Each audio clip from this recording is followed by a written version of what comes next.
লক্ষ্মী, মা সরস্বতী, ওই মর্তলোকে ঢাকের বাড়ি শুনতে পাচ্ছ? আমাদেরকে ওই মর্তলোকে আগমনের জন্য আমাদেরকে ডাকছেন। চল, শুনতে পাচ্ছি, তাহলে আমরা মর্তলোকে আগমন করি। চল।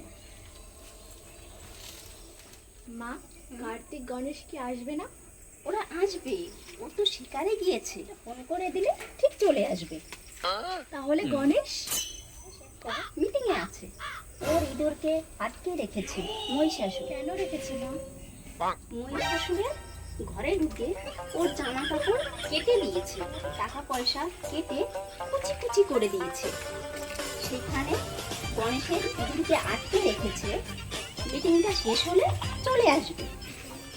আমরা স্বর্গলোক থেকে মর্তলোকে আগমন করি, ভক্তরা আমাদেরকে ডাকছেন। আমরা তাহলে মর্তলোক